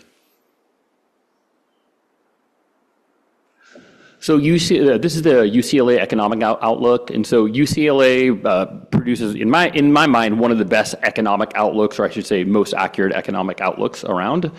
And so, what do they anticipate for California? So, California is currently, and I'm going to use the word currently, experiencing a slower than national economic outlook in the current year. Typically, California outperforms the nation, and so that just has not been the case as of late. And so this also applies to our unemployment rate, which has been much higher than the other states in the nation. And so we're expected to recover and actually go back and outpace the national economy again sometime in 25, 26. Current rising unemployment rate is predicted to improve to normal levels in 2025. Housing is expected to remain weak in 2024. This is primarily due to low supply. I do have another slide related to this, and very high demand. And so there are a number of reasons for this.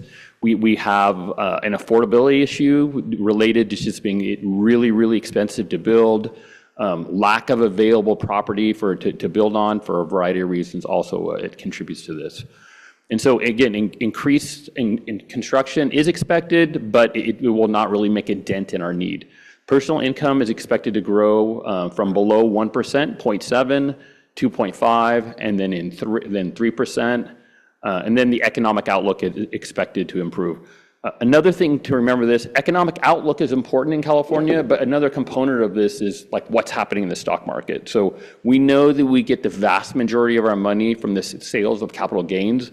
And so we've had a stock market that has performed exceptionally well over the last year. Next slide. So gross domestic product, or the value of all goods and services, you can see this enormous swing for where it was negative in Q1 and Q2 of 2022. You saw it kind of around a normal level of 2.2 to 3%. we saw this enormous rise in third quarter, and then you see the drop that's happening right now. And so the question is always, how far will it go down? What will likely happen? And so we know right now that the Federal Reserve is getting ready to reduce interest rates. They'll likely lower interest rate by 1/4 point. The question is always, are they too late? So historically, what's happened with the Federal Reserve is they're almost always a little late to the party in terms of raising interest rates. They tend to raise them too high because it just takes time for it to work through the system. And then when they start to lower interest rates, a lot of time it's too late, and then a recession is going to happen no matter what. So we don't know. That's kind of historically what's happened is we have these boom-bust cycles with the Federal Reserve driving interest rates. Next slide, please. So the stock market has been doing really well. So you can see it's gone up from it's about 112% if you go to the low in 2020. And so this is good if people sell, right? So having a good stock market is great. It leads to government. It leads to companies selling stock, hiring more employees, investing in the way they make profits, and hiring additional employees. But what's also good for California is when people sell stocks. Next slide. And so this slide right here, so I printed it on September 3rd. And so if you look to the right on this slide, you can see what's referred to as called a double top. And so a double top is when the stock market, when you see the index goes up. So if you look about to July 24, you see that it's almost the peak.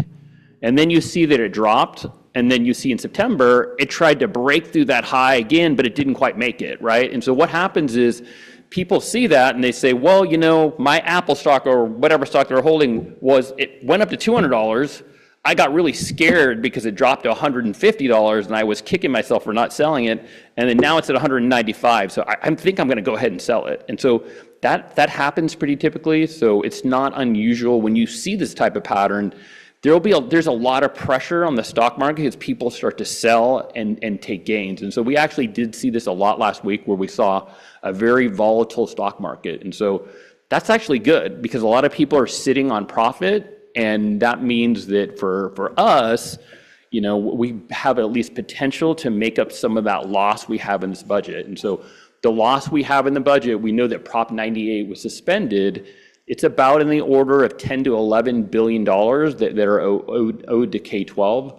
And so the numbers haven't been produced. I did make a couple phone calls. And so I'm anticipating, again, from a phone call I had with somebody, that for June and July, that revenues are going to come up higher than anticipated, somewhere in the $4 billion number range. So we'll see. So it's not going to make up the whole thing. But again, we have the ability potentially to land in the right place this year. So we'll just have to kind of wait and watch it.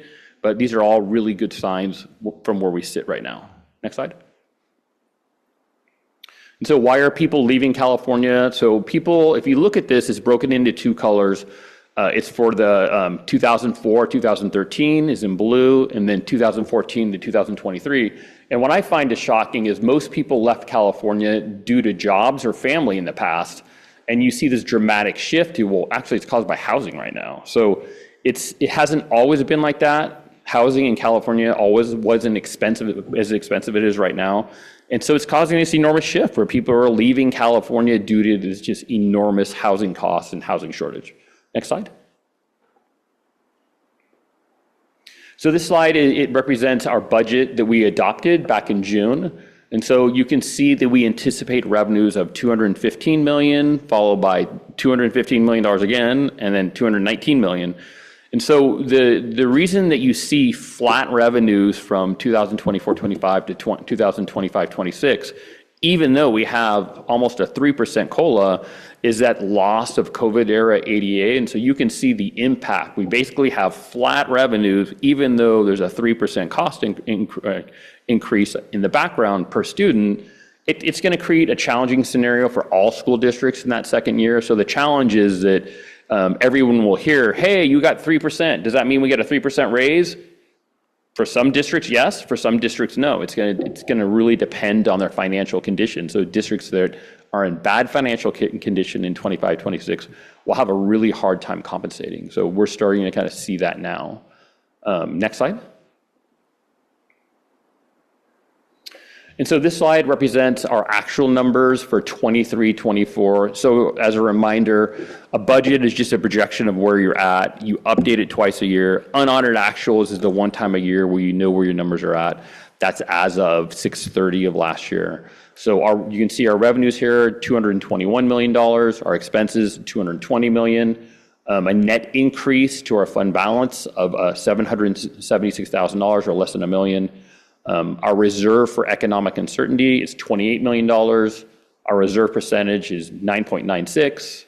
And yes, we did meet both of those requirements of 3% in our board policy. Next slide. And so there are many benefits to having healthy reserves. Reserves give you time to make the necessary decisions to address deficit spending due to declining enrollment through reductions in employees and facilities costs. So it's really made an enormous difference here in this school district.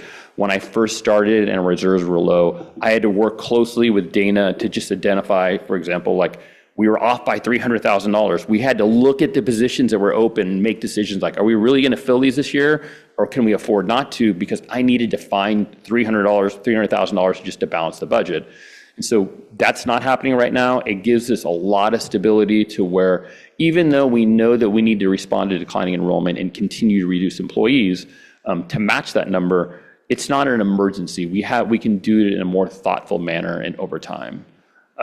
Reserves also give you the ability to provide compensation increases and remain fiscally solvent and stable and attract and retain the most qualified employees. And they can reserve one-time expenses such as off-schedule salary increases and address some facilities needs. Next slide. So, and again, reserves are they're just one-time money. Once you spend the money, it's gone. So it's not intended to address ongoing issues. Next slide. So our next step, we did agree with our unions for a compensation increase. So the NVE compensation formula generated an ongoing salary increase of 2%, and we're paying 2% off schedule.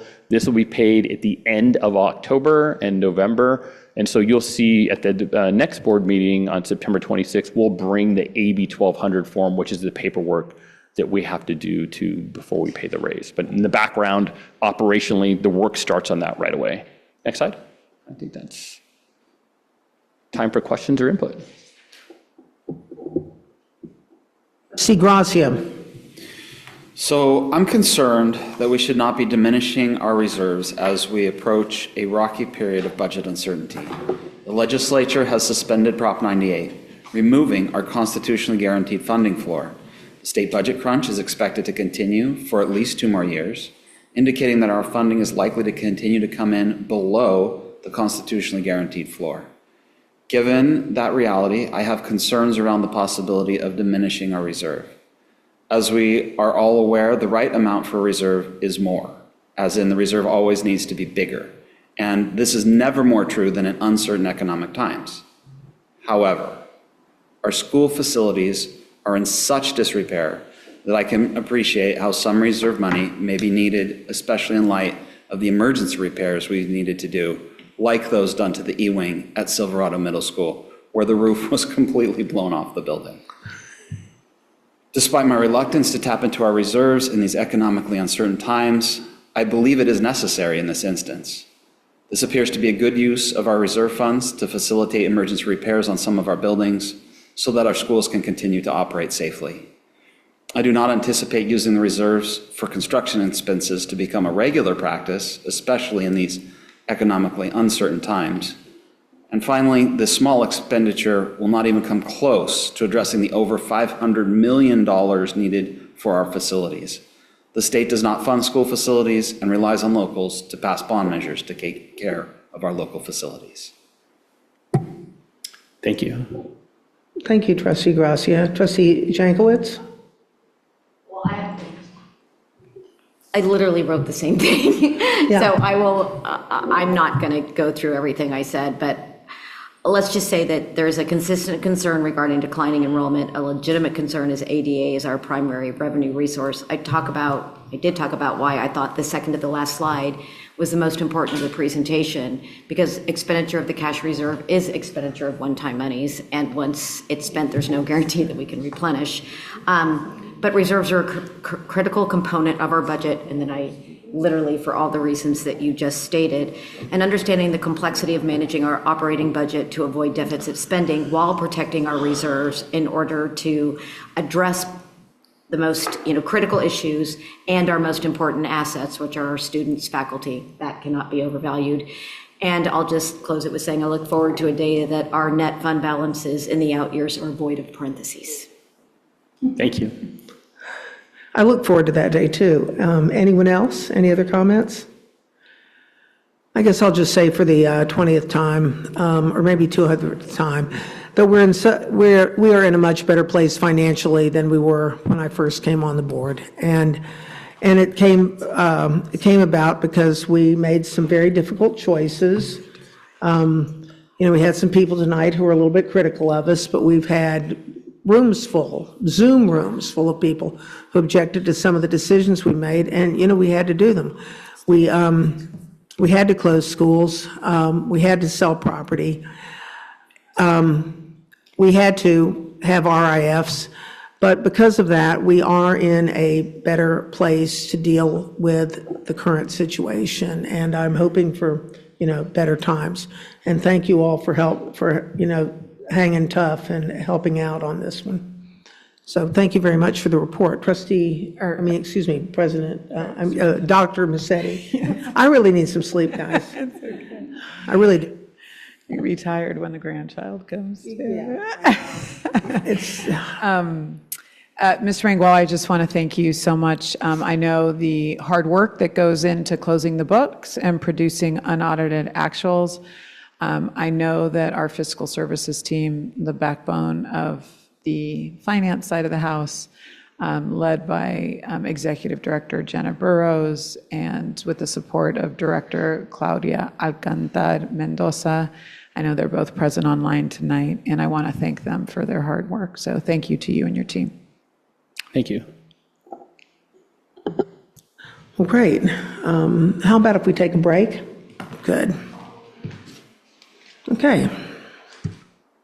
What, 5 minutes? 5 minutes. Yeah.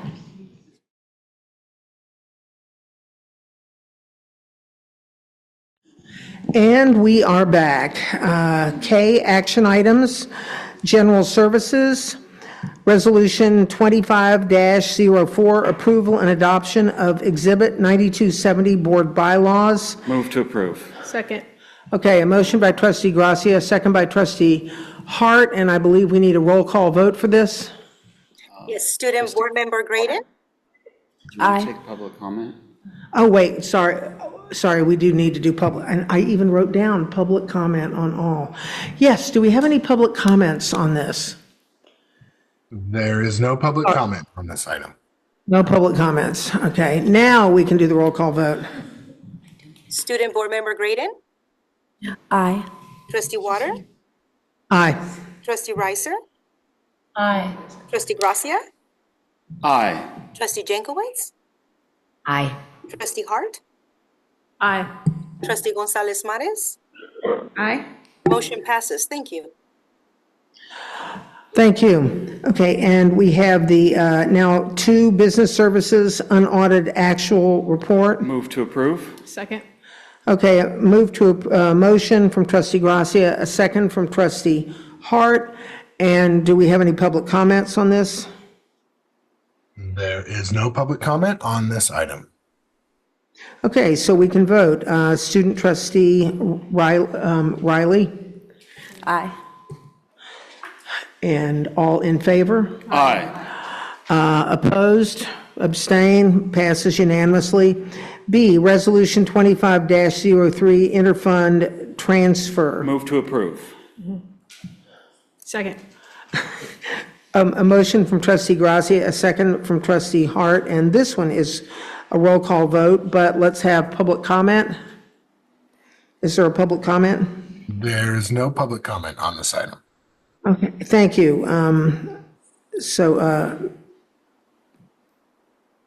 Roll call vote. Student Board Member Graydon? Aye. Trustee Water? Aye. Trustee Ricer? Aye. Trustee Gracia?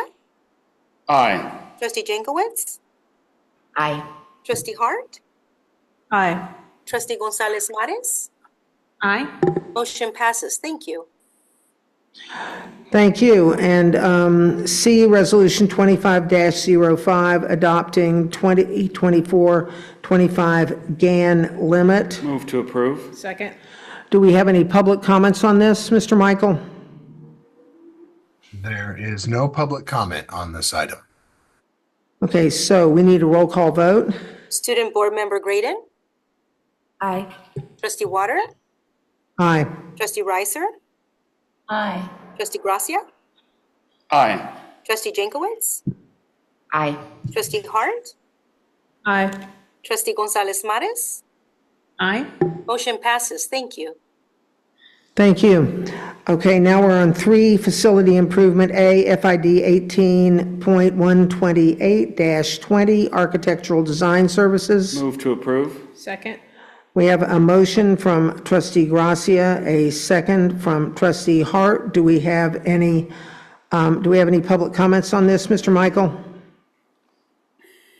There is no public comment on this item. Thank you. Student trustee Braden? Aye. All in favor? Aye. Opposed? Abstained? Passes unanimously. B, FID 18.129-20, furniture order for district-wide TK classrooms. Move to approve. Second. Motion from trustee Gracia, second from trustee Hart. Mr. Michael, do we have any public comments? There is no public comment on this item. Okay, thank you. Student trustee Braden? Aye. All in favor? Aye. Opposed? Abstain? It's unanimous. FID 18.131-20, furniture order for Alta Heights. Move to approve. Second. Motion by trustee Gracia, second by trustee Hart. Mr. Michael, do we have any public comments? There is no public comment on this item. Thank you. Student trustee Riley Braden? Aye. All in favor? Aye. Opposed? Abstain? It's unanimous. 4, human resources. A, request to hire educator less than fully credentialed. Move to approve. Second. Okay, motion from trustee Gracia, second from trustee Hart. Mr. Michael, are there any public comments? There are no public comments on this item. Thank you. Student trustee Riley Braden. Aye. All in favor? Aye. Opposed? Abstain? It is unanimous, and I would like to point out that all those people are anticipated to be credentialed by the end of the academic year. 5, instructional services. 2024-25 school plan for student achievement. Addendums. Move to approve. Second. Okay, motion from trustee Gracia, a second from trustee Hart. Mr. Michael, do we have any public comments? There is no public comment on this item. Thank you. Student trustee Riley Braden. Aye. All in favor? Aye. Opposed? Abstain? It's unanimous. Recycle of obsolete English language, art, and health instructional material surpluses. Move to approve. Second. A motion by trustee Gracia, second by trustee Hart. Are there any public comments, Mr. Michael? There are no public comments on this item. Thank you.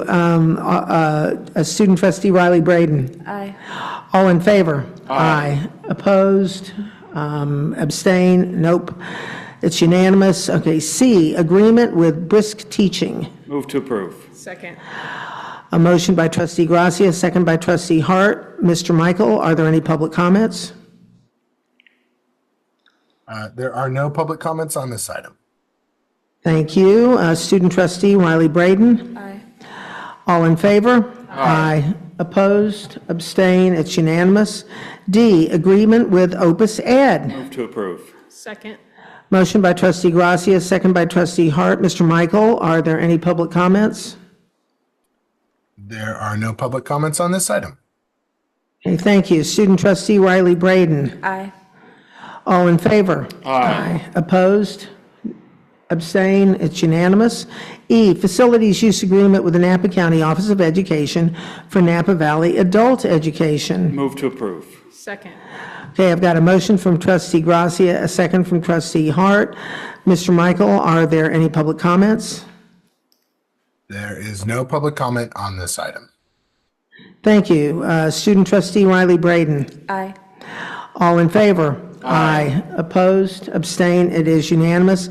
F, ratification of the facilities agreement with Calistoga Joint Unified School District for Napa Valley Adult Education. Move to approve. Second. Motion by trustee Gracia, second by trustee Hart. Mr. Michael, are there any public comments? There are no public comments on this item. Thank you. Student trustee Riley Braden. Aye. All in favor? Aye. Opposed? Abstain? It is unanimous. G, ratification of contract with Inova Center for Education. Move to approve. Second. Motion by trustee Gracia, second from trustee Hart. Mr. Michael, are there any public comments? There are no public comments on this item. Thank you. Student trustee Riley Braden. Aye. All in favor? Aye. Opposed? Abstain? It is unanimous. Okay, L, informational. Let's see. I don't believe there is policy committee. Or that's just part of the agenda. That's, yeah, I know, but it's, we have something on the, it's on the agenda. Do we have public comments? Are there any public comments on policy committee? It's a nice report. No public comments. No public comments? Okay. And business services. A, warrant register for accounts payable checks issued by NVUSD. Any public comments? There are no public comments on this item. No public comments? Any comments from you all? None. M, additional suggestions and comments from board members and superintendent. Nobody has a big back-breaking request from staff? No, a new direction that we should take? Okay, great. Future agenda items? Well, I will let trustee Gracia make his favorite motion. Move to adjourn. Second? Second. Okay, all in favor? Aye. Meeting is over, 9:15.